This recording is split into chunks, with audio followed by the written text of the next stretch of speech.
Thank you very much, Mr. Chairman. Mr. Secretary, let's just come back to Jose Ibarra, if we can. You know who that is. That's a question. You know what he did?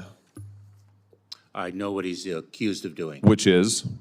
Murdering a young woman. And that wasn't the first crime that he committed in this country, was it?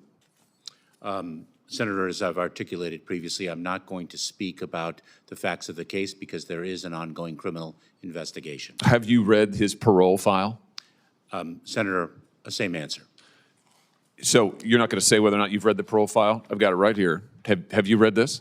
Senator, I do not want to speak to the particulars of the case given the pending criminal prosecution. Now, I find this interesting because this is a new answer today. You've changed your answers all over the map on this, and it looks like to me you just don't want to answer the question.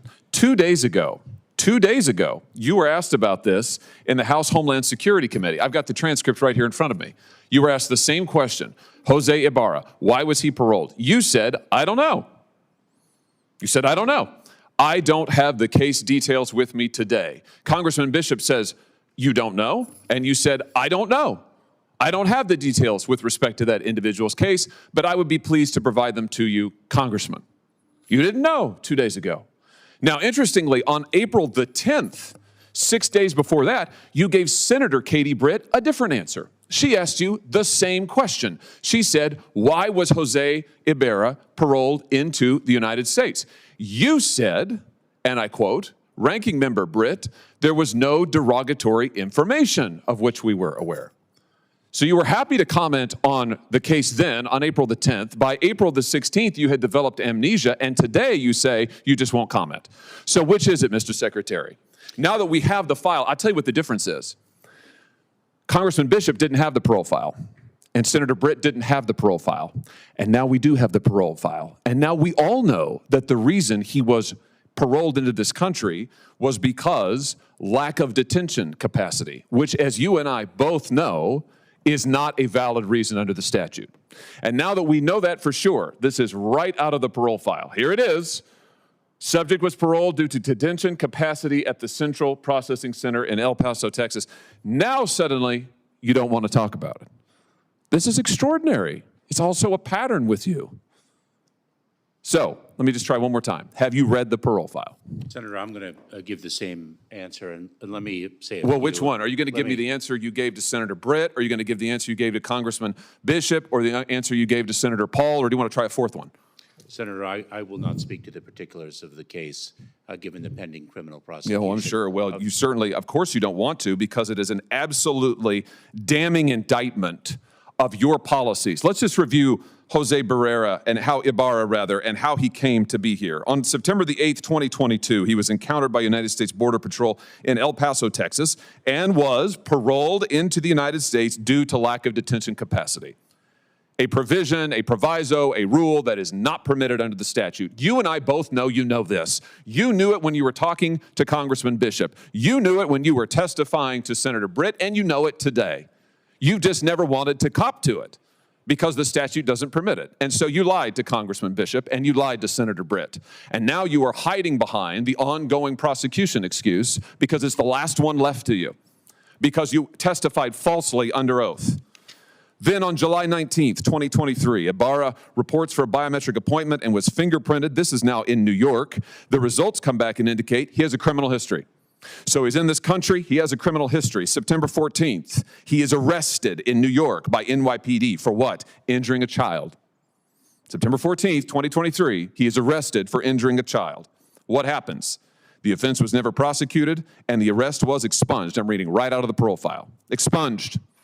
Nothing is done to this guy. He had a criminal record to start with. He's in the country on illegal grounds. You have falsely and illegally allowed him in. He commits a crime against a child. He's not prosecuted. It's expunged. In November, get this, in November, Ibarra files an application for employment authorization. And unbelievably, on December the 9th, 2023, it's approved.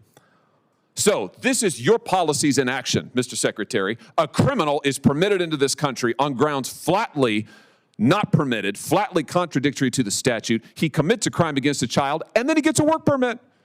He gets a work permit. You want to know why all of the jobs in the last 2 or 3 years have gone to illegal migrants?